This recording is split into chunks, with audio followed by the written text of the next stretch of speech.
Hello और नमस्कार दोस्तों, स्वागत है आपका एक बार फिर से आपके अपने यूट्यूब चैनल प्रेप एकेडमी पर, जहां सफलता ही हमारा लक्ष्य है। तो दोस्तों, हमारे साथ जुड़े रहने के लिए आप लोगों का बहुत बहुत धन्यवाद। आप लोगों का इतना प्यार मिल रहा है, इतना सपोर्ट मिल रहा है कि हम लोग रोज़ मोटिवेट हो रहे हैं और आपके लिए वीडियो लाने के लिए मजबूर हो जाते हैं। हालाँकि कुछ दिक्कत आने की वजह से, कुछ परेशानियां होने की वजह से, या कुछ कह लीजिए कि हमारे कुछ अपने जो काम हैं उनकी वजह से मैं वीडियो प्रॉपर नहीं आ पा रही है। तो उन सब चीज़ों को आप थोड़ा ध्यान दीजिएगा, माफ़ कीजिए उन सब चीज़ों के लिए। हम लोग की कोशिश रहती है कि आपके बीच में ज़्यादा से ज़्यादा वीडियो लाने की कोशिश करें और ज़्यादा से ज़्यादा वीडियो ला पाएँ। तो दोस्तों, एक छोटी सी खुशखबरी ये है कि शायद आपकी मैथ की क्लासेस भी जल्दी से शुरू हो जाएंगी, क्योंकि शायद सत्येंद्र सर वापस आ जाएंगे। तो शायद जो है क्लासेस जल्दी से स्टार्ट हो जाएंगी। जब वैसे कि तो आशीष सर मैथ पढ़ाने वाले थी, लेकिन बहुत ज़्यादा बर्डन हो जाएगा एक ही टीचर के ऊपर, तो वो चीज़ें भी थोड़ा अलग हो जाएंगी। तो इस वजह से जो है डिवाइड रहे टीचर, अपना अपना सब्जेक्ट पढ़ाएं सब लोग और अच्छे से अच्छा समझा पाएँ आप लोगों को, ये हमारी कोशिश रहती है। तो दोस्तों, सफ़र बहुत लंबा है, हमको आपको साथ में चलना है। दिक्कतें इतनी हैं दुनिया में, उन सब चीज़ों को साइड में रखना है। हमको एक अच्छा इंसान बनना है। पढ़ना सिर्फ नौकरी के लिए नहीं होता है, पढ़ना एक अच्छा इंसान और अच्छी ज़िंदगी के लिए पढ़ना भी ज़रूरी होता है। तो इसी लक्ष्य के साथ में आप हमारे साथ जुड़े रहिए, हमारे चैनल और आपके चैनल प्रेप एकेडमी पर, जहाँ सफलता ही हमारा लक्ष्य है। तो दोस्तों, एक छोटी सी लाइन मुझे दो याद आ रही हैं कि ना हो साथ कोई, अकेले बढ़ो तुम, सफलता तुम्हारी कदम चूम लेगी। तो कोई साथ हो और चाहे ना हो, हम आपके साथ ज़रूर हैं। अगर हम भी आपके साथ ना होते तब भी आप अपनी सफलता को पा सकते हैं। आप अपना कर्तव्य करते रहिए, आप अपने कर्तव्य का पालन करते रहिए और निश्चित ही रूप से आपको अपनी सफलता आपको आपके कदमों में मिल जाएगी। तो दोस्तों, देर ना करते हुए हम शुरू करते हैं आज के अपने टॉपिक को। जो हम बात कर रहे थे भारतीय राज्य व्यवस्था के बारे में, हमने राष्ट्रपति टॉपिक जो हम पढ़ रहे थे, प्रेसिडेंट, ठीक है, भाग 5 में। तो उस बारे में हम चर्चा करेंगे। हम लोगों ने कई सारी बातों की चर्चा कर ली थी पिछले टॉपिक में। आज के जो विषय था हमारा वीडियो का आज का ये था कि हम लोग जो है राष्ट्रपति की शपथ के बारे में पढ़ने वाले थे।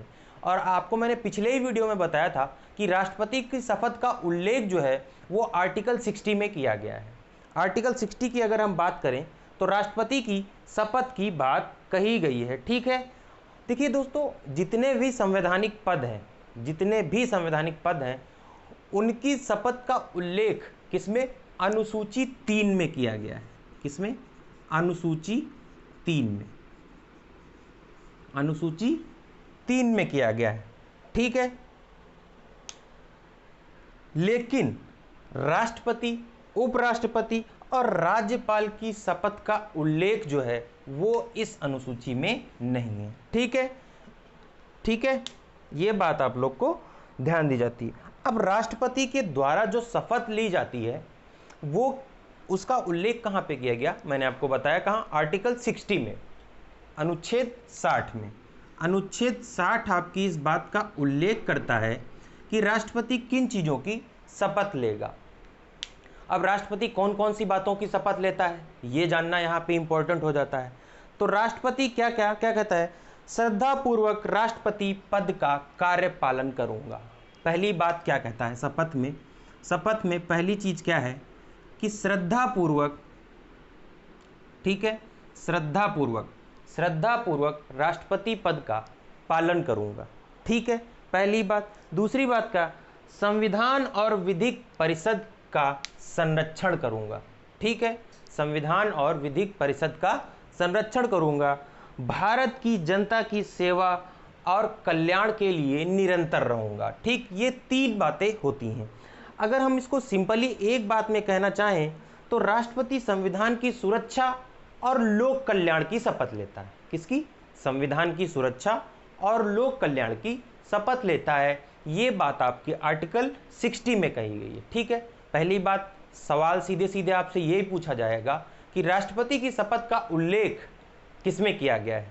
आपसे पूछेगा साहब जो है अनुच्छेद 60 में, अनुसूची 3 में, या और 2 ऑप्शन दे देगा। तो आपको ये चीज़ ध्यान रखना है कि बहुत सारे संवैधानिक पद हैं जिनका उल्लेख जो है, उनकी शपथ का उल्लेख अनुसूची 3 में तो किया गया है, लेकिन राष्ट्रपति, उपराष्ट्रपति, ठीक है, राष्ट्रपति, उपराष्ट्रपति और राज्यपाल की शपथ का उल्लेख जो है अनुसूची 3 में नहीं किया गया है। तो राष्ट्रपति की शपथ का उल्लेख कहां पे किया गया है? अनुच्छेद 60 में। ये बात आपको ध्यान रखनी है।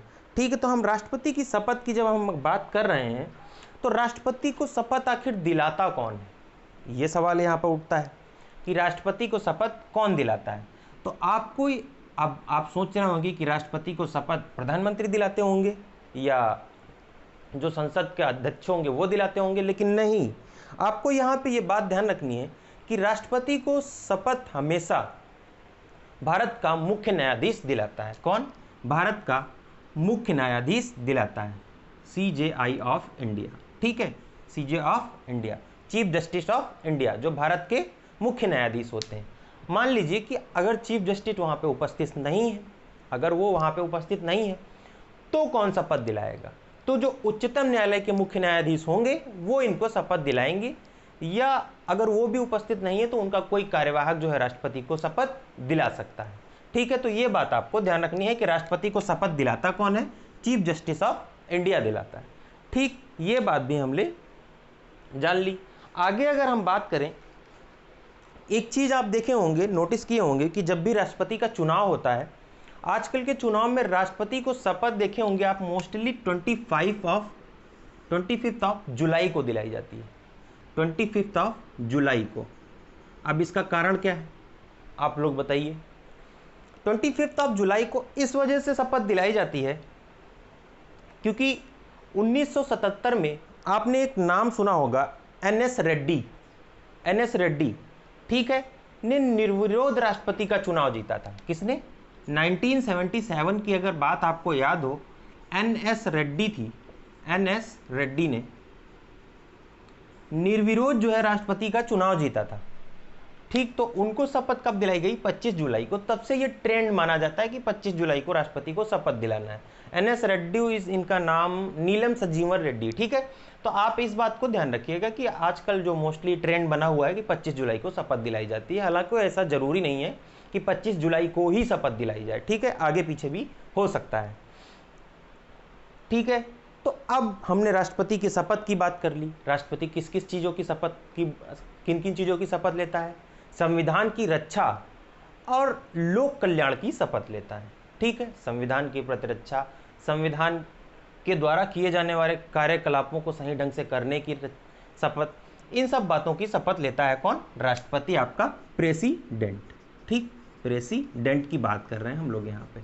ठीक, राष्ट्रपति की। ठीक, इतनी सी बात। अब अगर हम राष्ट्रपति के कार्यकाल की बात करें, राष्ट्रपति के कार्यकाल की बात करें, तो आप लोगों ने देखा होगा कि कार्यकाल बहुत ज़्यादा अगर इधर उधर होता है तो 5 और 6 साल में ही सिमटता है। ठीक, क्योंकि ये कॉमन सी चीज़ हो गई है कि 5 साल होगा कार्यकाल या तो किसी का 6 साल कार्यकाल होगा। तो राष्ट्रपति का कार्यकाल कितना होता है? राष्ट्रपति का कार्यकाल कितना होता है आपको बताना है। 5 साल राष्ट्रपति कार्यकाल रहता है जिस दिन वो चुना जाता है उसके बाद से। ठीक, पहली बात तो ये हो गई। अब आप मुझे कमेंट में करके ये काम करके बताइए कि 6 साल किसका किसका कार्यकाल रहता है। ठीक, ये आपके लिए हो गया सवाल। तो 5 साल जो है राष्ट्रपति का कार्यकाल रहता है। कितना? 5 ईयर। 5 ईयर जो है इसका कार्यकाल रहता है। अगर सवाल यहाँ पे ये है कि अगर 5 साल से पूर्व, अब आपने कहा कि सर जो है 5 साल मान लीजिए राष्ट्रपति का कार्यकाल है और 5 साल पहले ही, 5 साल पूर्ण होने के पहले ही राष्ट्रपति का पद रिक्त हो जाता है या किन्हीं कारणों से, या उन पे महाभियोग चल जाता है या उनकी मृत्यु के कारण, या उन्हें जो है वो स्वेच्छा से त्याग पत्र दे दें, तो इस स्थिति में क्या होगा कि 5 वर्ष पूर्व अगर ये पद राष्ट्रपति का रिक्त हो जाए तो आखिर राष्ट्रपति का पदभार कौन संभालेगा? तो इसके लिए आपको बता दूं कि राष्ट्रपति का पदभार उपराष्ट्रपति संभालेंगे। कब तक? कार्यवाहक के रूप में। ठीक है, और ये जब पद रिक्त हो जाएगा तो 6 माह के भीतर चुनाव कराने होते हैं। ठीक है, 6 माह के भीतर। तब तक कौन? राष्ट्रपति जो है इस रिक्त पद को कार्यवाहक के रूप में संभालेगा और इनको वो सारी जो उपराष्ट्रपति है, उपराष्ट्रपति को भी वही सारी शक्तियां मिलेंगी जो राष्ट्रपति को मिलती हैं जब तक वो कार्यवाहक के रूप में कार्य करेंगे।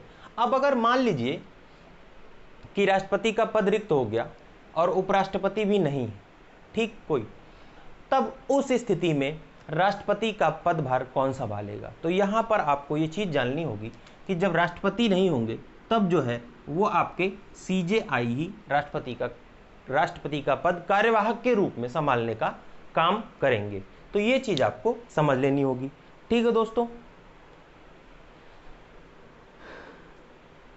और अगर कार्यकाल की ही अगर हम बात कर रहे हैं तो आप यहाँ पर एक चीज़ समझिए कि मान लीजिए एक कोई राष्ट्रपति जिसने इस्तीफा दे दिया हो, तो अब जाहिर सी बात है जब आप किसी पद से इस्तीफा दे रहे हैं तो उसका चुनाव भी होना है।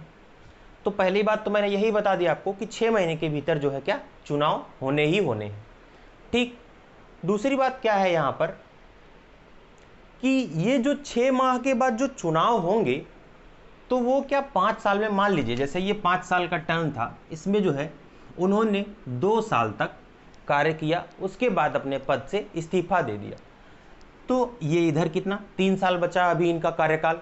तो जो ये 6 महीने बाद चुनाव होंगे, यानी कि जो 2 साल 2.5 साल बाद जो ये चुनाव होंगे, मतलब 6 महीने बाद, यानी कि 2.5 साल इधर 2 साल हो गया, 6 महीने इधर, ये तो मतलब जो 6 महीने बाद चुनाव होंगे वो क्या शेष अवधि के लिए होंगे, मतलब जो ये 2.5 साल बचा है इनके लिए होंगे, या मान लीजिए 6 महीने के बाद चुनाव नहीं 6 महीने से पहले, या मतलब जितना कार्यकाल बचा है उसके लिए होंगे, कि आगे फिर से नए 5 साल के लिए चुनाव होंगे, आगे फिर से नए 5 साल के लिए चुनाव होंगे। तो यहाँ पर आपको ये बात समझनी होगी कि राष्ट्रपति का चुनाव जब भी होगा वो शेष बचे कार्यकाल के लिए नहीं होगा, जब भी होगा राष्ट्रपति का चुनाव वो 5 साल के कार्यकाल के लिए ही होगा, ठीक है। तो ये बात आपको ध्यान रखनी है कि राष्ट्रपति का जब भी चुनाव होगा वो कितने साल के लिए होगा, 5 साल के कार्यकाल के लिए होगा, ये बात आपको ध्यान रखनी है, ठीक है।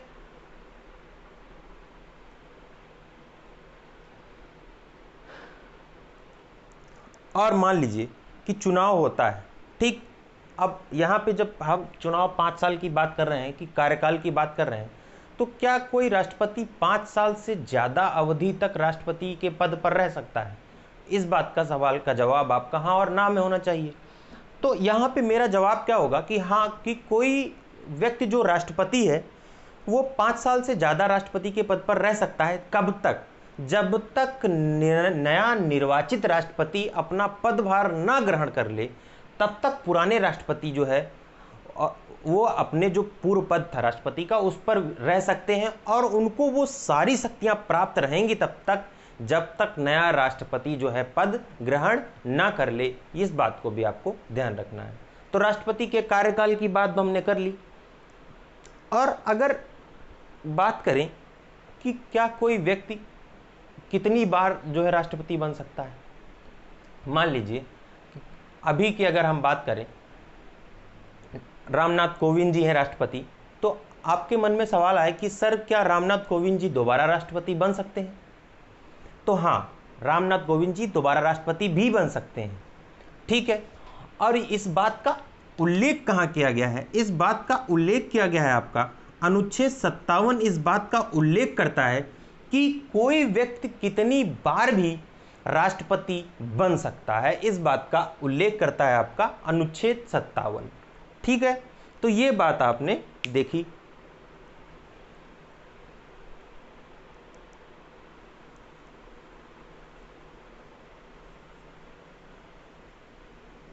अब अगर हम बात करें कि कोई व्यक्ति है, कोई किसी राष्ट्रपति जी हैं, राष्ट्रपति हैं, अगर राष्ट्रपति अपना इस्तीफा किसको देंगे? मान लीजिए अब अगर हम कार्यकाल की बात यहाँ पर कर रहे हैं, तो पहली बात अगर हम भाई देखिए पद किन तरीकों से रिक्त हो सकता है। या तो महाभियोग चला दिया जाए उन पर, महाभियोग चलाने से 14 दिन पूर्व उनको सूचना देनी होगी। अभी महाभियोग हम लोग जब चर्चा करेंगे तो उस बारे में डिस्कशन करेंगे, अच्छा खासा लंबा डिस्कशन होगा हम लोग का। तो अगर हम राष्ट्रपति की बात करें कि राष्ट्रपति अगर इस्तीफा देते हैं अपने पद से, तो वो इस्तीफा आखिर किसको देंगे? तो हमेशा ध्यान रखिए कि राष्ट्रपति अपना इस्तीफा हमेशा उपराष्ट्रपति को देते हैं, ठीक। इस्तीफा किसको देंगे? उपराष्ट्रपति को देंगे, ठीक है। ये इस्तीफा कौन देगा? राष्ट्रपति देगा। किसको? उपराष्ट्रपति को, ठीक है। तो ये बात भी आप लोग को ध्यान रखनी है। अब अगर हम राष्ट्रपति के कार्यकाल की बात कर लिए हैं तो राष्ट्रपति की कुछ विशेषाधिकार होते हैं, कुछ, ठीक है, पदावधि, महाभियोग, पद रिक्तता, इन सब चीज़ों के बारे, देखिए पद रिक्तता के बारे में हम लोगों ने जान लिया, महाभियोग के बारे में भी हम लोग अभी जान लेंगे। और हम लोगों को जो अभी देखिए, राष्ट्रपति को बहुत सारी शक्तियां प्राप्त होती हैं। एक राष्ट्रपति जो है वो भारत का प्रथम नागरिक है, तीनों सेनाओं का प्रमुख है, तो इस कारण राष्ट्रपति को बहुत सारी शक्तियां मिली हुई हैं। एक चीज़ यहाँ पर आपको और जान लेनी चाहिए कि राष्ट्रपति के ऊपर कोई भी विधिक कार्यवाही या न्यायिक कार्यवाही तब तक नहीं की जा सकती जब तक वह राष्ट्रपति के पद पर है। ये बात आपको जान लेनी होगी, ठीक है। अब राष्ट्रपति की पदावधि के बारे में हम लोगों ने जान लिया। हम लोग आगे चर्चा क्या करने वाले हैं, राष्ट्रपति के विशेषाधिकार की बात करें तो राष्ट्रपति के जो विशेषाधिकार दिए गए हैं वो आपके आर्टिकल 361 में दिए गए हैं। किसमें? आर्टिकल 361 में जो राष्ट्रपति के विशेषाधिकार हैं ये किसमें दिए गए हैं? आपके आर्टिकल 361 में राष्ट्रपति के लिए कुछ विशेषाधिकार दिए गए हैं। उनकी व्याख्या कौन करता है? आर्टिकल 361 करता है कि भारत का कोई भी कोर्ट, मैंने अभी जो बात कही कि भारत का कोई भी कोर्ट क्या राष्ट्रपति के पद पर रहते हुए उन्हें कोई भी नोटिस जारी नहीं कर सकता है। विशेषाधिकार क्या क्या है कि कोई भी कोर्ट क्या है? नोटिस जारी नहीं कर सकता। कोर्ट क्या? नोटिस जारी नहीं कर सकता। ठीक, पहली बात हो गई। दूसरी बात, कौन सा विशेषाधिकार प्राप्त है और इनको? दूसरी बात, ना ही फौजदारी और ना ही दीवानी मामलों में, फौजदारी, देखिए बहुत ध्यान से समझने वाली बात, फौजदारी और दीवानी मामलों में, ठीक है, दीवानी मामलों में इन पर कोई कार्यवाही की जा सकती है जब तक राष्ट्रपति अपने पद पर रहेगा। तब तक ना ही कोर्ट कोई नोटिस जारी कर सकता है, ना ही उन पर फौजदारी और दीवानी के कोई भी मुकदमे चलाए जा सकते हैं जब तक राष्ट्रपति अपने पद पर रहेगा। ये बात आप लोग को समझनी होगी। तीसरी बात क्या? दीवानी मामलों में याचिकाकर्ता के नाम, पता व याचिका की प्रकृति की 2 माह पूर्व जानकारी देकर पूछताछ की जा सकती है। ठीक है, क्या कहा इसमें कि जो दीवानी मामले हैं इसमें राष्ट्रपति से पूछताछ की जा सकती है, लेकिन कब? जब उन्हें याचिकाकर्ता का नाम, पता व याचिका की प्रकृति, मतलब क्या पूछा है, उसको मद्देनजर रखते हुए 2 माह पूर्व राष्ट्रपति को सूचना देकर इन मामलों में राष्ट्रपति से पूछताछ की जा सकती है। ये बात भी आपको ध्यान रखनी है। तो राष्ट्रपति के विशेषाधिकार कहाँ दिए गए हैं? सवाल यहाँ से बन के आएगा, तो आपको ध्यान रखना है कि आर्टिकल 361 में राष्ट्रपति के विशेषाधिकारों की बात करता है। और विशेषाधिकार कौन कौन से हैं कि कोर्ट नोटिस जारी नहीं कर सकता जब तक वो अपने पद पर हैं, फौजदारी और दीवानी के कोई भी मुकदमे नहीं चलाए जा सकते हैं। ये बात भी आपको ध्यान रखनी है। ठीक है, तो अगर हम आगे बात करें, ठीक है, आगे अगर हम बात करें इम्पीचमेंट की, इम्पीचमेंट, अब इम्पीचमेंट आपने नया शब्द सुन लिया क्या? नहीं भाई, इम्पीचमेंट मतलब ही वही महाभियोग जो मैं बता रहा हूँ उतनी देर से आपको, उसको क्या बोलते हैं? इम्पीचमेंट। ठीक है, और ये कहाँ पे है आपका? आर्टिकल 56 व आर्टिकल 61 में। कहाँ पे? आर्टिकल 56 व आर्टिकल 61 में। तो अब हम बात करेंगे इम्पीचमेंट की। इम्पीचमेंट यानी कि क्या? महाभियोग की, महाभियोग की। अब पहली बात तो ये, यहाँ पर जब हमने महाभियोग की बात की, महाभियोग शब्द का प्रयोग केवल और केवल राष्ट्रपति पद के लिए किया जाता है। ठीक, पहली बात तो यहाँ पे ये ध्यान रखनी है कि जो ये महाभियोग शब्द है इसका प्रयोग केवल, ठीक है, किसके लिए? राष्ट्रपति पद के लिए किया जा सकता है। अब अगर मैं यहाँ पे प्रधानमंत्री की बात करूँ तो आप लोग मुझे कमेंट सेक्शन में बताइए कि जो प्रधानमंत्री को पद से हटाना हो तो उस पर कौन सी प्रक्रिया के द्वारा प्रधानमंत्री को हटाया जाता है। ठीक है, तो इस बारे में आप मुझे कमेंट सेक्शन में ज़रूर बताइएगा कि प्रधानमंत्री को किस प्रक्रिया के द्वारा उसके पद से हटाया जा सकता है। तो ठीक, तो महाभियोग की प्रक्रिया जो है वो इसका उल्लेख कहाँ किया गया, आर्टिकल 56 और आर्टिकल 61 में। तो आर्टिकल 56 और 61 के बारे में हम लोग जानेंगे। तो आर्टिकल 56 इस बात का जिक्र करता है कि आखिर महाभियोग अगर लगाया जा रहा है तो क्यों लगाया जा रहा है, इस बात का जिक्र करता है आपका आर्टिकल 56। तो आर्टिकल 56 में ही ये बात बताई गई है कि महाभियोग सिर्फ और सिर्फ एक ही कंडीशन पे लगाया जा सकता है। वो कंडीशन का है भैया, वो कंडीशन ये है कि अगर राष्ट्रपति जी संविधान का उल्लंघन करते हैं, ठीक है, उसी स्थिति में राष्ट्रपति के ऊपर महाभियोग चलाया जा सकता है। ठीक, ये बात आपको बहुत ही ध्यान से समझनी होगी। कैसे, अनुच्छेद 56 जो है आपका, बहुत ध्यान से समझिए। यहाँ पे महाभियोग सीधे सीधे पूछेगा कौन से आर्टिकल में है। तो आर्टिकल 56 इस बात की व्याख्या करता है कि आखिर महाभियोग क्यों लगाया जा सकता है। तो आर्टिकल 56 ये बात का उल्लेख करता है कि राष्ट्रपति के द्वारा संविधान के उल्लंघन पर उनके ऊपर क्या महाभियोग यानी कि इम्पीचमेंट की प्रक्रिया चलाई जा सकती है। तो ये बात आपको ध्यान रखनी है। ठीक, अब अनुच्छेद, अब ये क्योंकि ये प्रक्रिया है और ये प्रक्रिया कैसी है, ये कैसी है प्रक्रिया, ये अर्ध न्यायिक प्रक्रिया है। ठीक है, पहली बात कैसी, अर्ध न्यायिक प्रक्रिया, अर्ध न्यायिक प्रक्रिया है। ठीक, अब यहाँ पे बहुत सी अच्छी एक बात यहाँ पे निकलने वाली है कि सर जो ये इम्पीचमेंट है इसकी प्रक्रिया का उल्लेख कहाँ पे किया गया है। मैंने आपको 2 आर्टिकल बताए कि इम्पीचमेंट जो है 2 आर्टिकल्स में इसको बताया गया, आपका आर्टिकल 56 और आर्टिकल 61। तो आर्टिकल 56 तो उसने ये बताया कि आखिर महाभियोग की प्रक्रिया क्यों चलाई जाएगी, और आर्टिकल जो 61 है आपका, 61 है आपका, वो इस प्रक्रिया का उल्लेख करता है। अब महाभियोग की प्रक्रिया का उल्लेख कौन करता है, प्रक्रिया का उल्लेख करता है कौन, आर्टिकल 61, प्रक्रिया का उल्लेख। ठीक, महाभियोग की प्रक्रिया का उल्लेख कौन करता है, आर्टिकल 61। तो आर्टिकल 61 क्या कहता है, महाभियोग कैसे आखिर पारित होगा, महाभियोग आखिर कैसे लाया जाएगा। तो पहली बात तो ये कि राष्ट्रपति के खिलाफ महाभियोग की प्रक्रिया को चलाने से पहले राष्ट्रपति को 14 दिन पहले सूचित किया जाता है कि आपके खिलाफ महाभियोग की प्रक्रिया को चलाया गया है या चलाई जाएगी। ठीक है, तो पहली बात तो यही हो गई।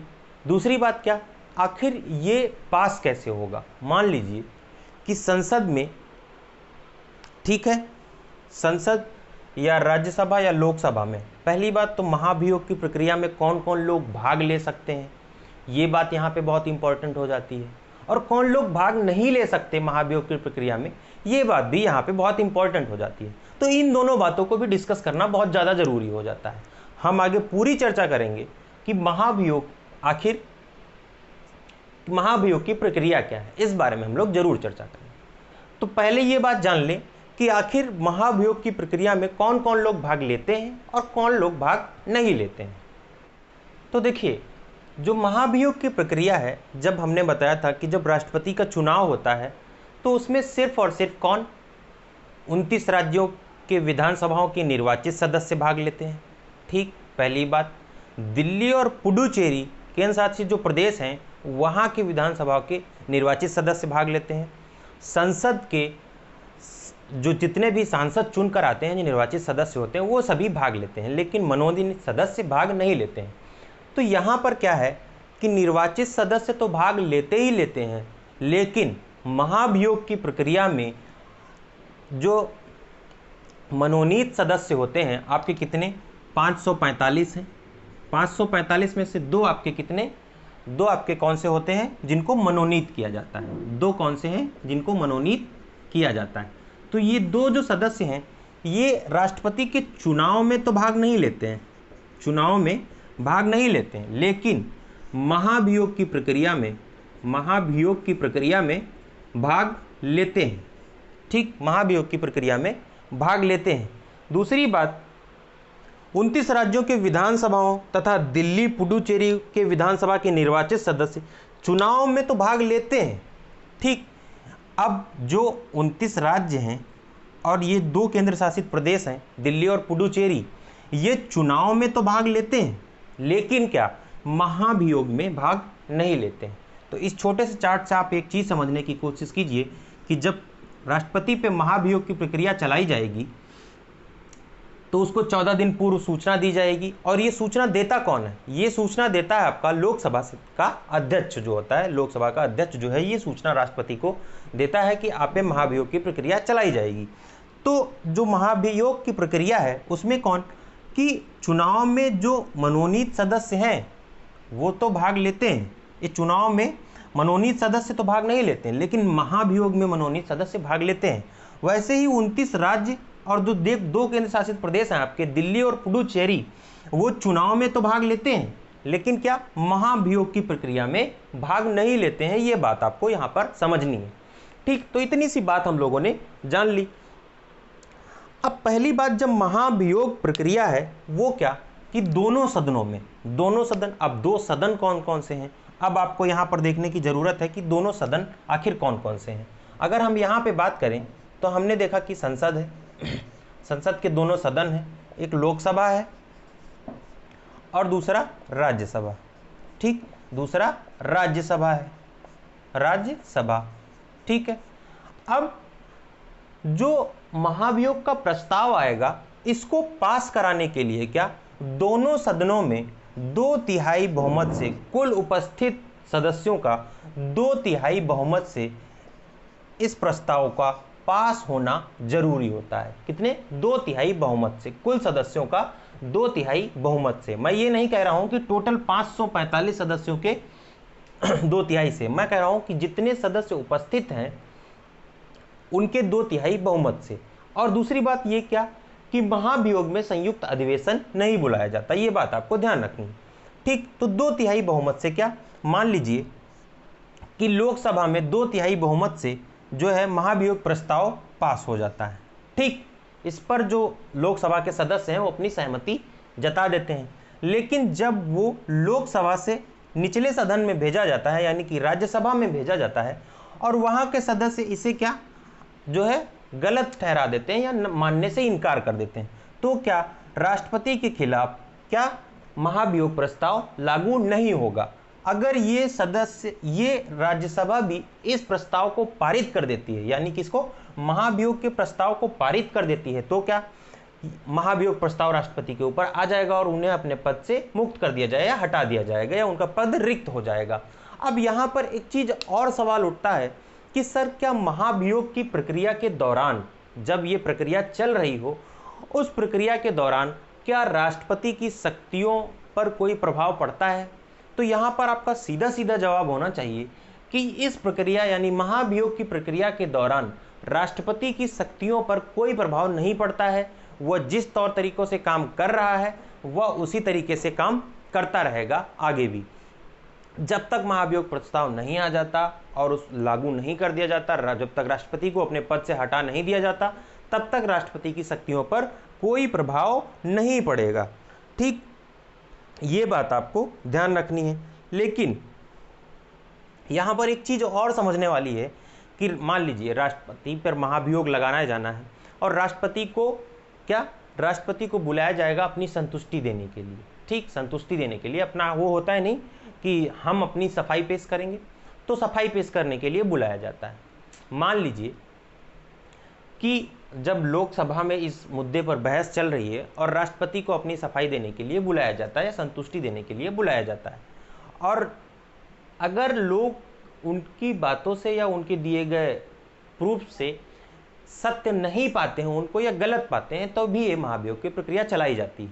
अगर लोग संतुष्ट हो जाते हैं, इस प्रस्ताव को वापस यहाँ ले लेते हैं, तो ये बात यहीं पे खत्म हो जाती है। ये बात भी आपको ध्यान रखनी है। ठीक, तो इतनी चीज़ों पे हम लोगों ने चर्चा कर ली। अब महाभियोग की प्रक्रिया के दौरान राष्ट्रपति की शक्तियों पर कोई प्रभाव नहीं पड़ता, ये बात भी आपने जान ली। तो दूसरी बात ये कि जब अब महाभियोग की प्रक्रिया के दौरान अगर शक्तियों पर कोई प्रभाव नहीं पड़ रहा है तो उस दौरान किए गए कार्य भी वैध होंगे। जो कार्य महाभियोग की प्रक्रिया के दौरान राष्ट्रपति के द्वारा किए जाएंगे वो कार्य भी तो फिर वैध होंगे। तो हाँ बिल्कुल, राष्ट्रपति के ऊपर जब भी महाभियोग की प्रक्रिया चलाई जाएगी ना ही उनकी शक्तियों पर प्रभाव पड़ेंगे और उनके द्वारा किए गए सारे कार्य वैध होंगे। तो शक्तियों की अगर हम बात कर रहे हैं तो अगला जो हमारा टॉपिक होगा वो राष्ट्रपति की शक्तियां हुई होंगी। आई होप कि आपको महाभियोग की प्रक्रिया पूरी तरीके से समझ में आ गई होगी। ठीक, अब जब महाभियोग लग गया, राष्ट्रपति पद से हट गया, तो आपको फिर इससे जस्ट पीछे वाली बात याद करनी है, कार्यकाल वाली। तो कार्यकाल वाली क्या, जब महाभियोग लग गया, राष्ट्रपति हट गया, उपराष्ट्रपति कार्यवाहक के रूप में पद धारण कर लिए। और दूसरी बात क्या, जब राष्ट्रपति कार्यवाहक के रूप में पद धारण कर लिए तो फिर क्या हुआ कि 6 महीने के अंदर जो है चुनाव आयोग को इसके चुनाव कराने हैं। तब तक राष्ट्रपति का कार्यभार कौन संभालेगा, उपराष्ट्रपति संभालेंगे। अगर उपराष्ट्रपति नहीं हुए तो चीफ जस्टिस ऑफ इंडिया संभालेंगे। और अगर चीफ जस्टिस भी नहीं हुए तो कौन, उच्चतम न्यायालय के जो मुख्य न्यायाधीश होंगे वो कार्यवाहक के रूप में कार्य करेंगे।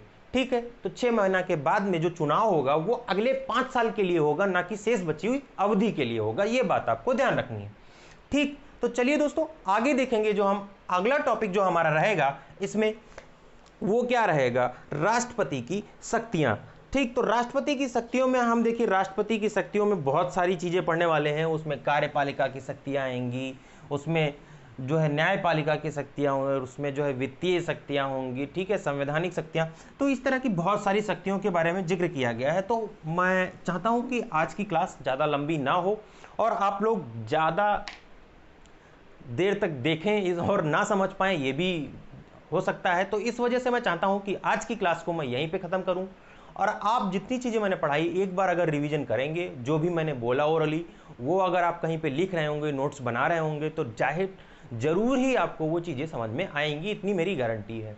तो दोस्तों बने रहिए हमारे साथ में। जैसा कि मैंने बताया कि ना हो साथ कोई तो अकेले बढ़ो तुम, सफलता तुम्हारे कदम चूम लेगी। तो सफलता आपका वेट कर रही है, बस आगे बढ़ो तुम, आगे बढ़ो तुम। तो दोस्तों मिलेंगे अगली वीडियो में, तब तक के लिए बने रहिए आपके अपने YouTube चैनल प्रेप एकेडमी पर, जहां सफलता ही हमारा लक्ष्य है। और अगर वीडियो पसंद आई हो तो वीडियो को शेयर करना ना भूले, लाइक करना ना भूले, और अगर नए हैं चैनल पर तो चैनल को सब्सक्राइब करना ना भूले। मिलते हैं अगली वीडियो में, तब तक के लिए धन्यवाद। जय हिंद, जय भारत।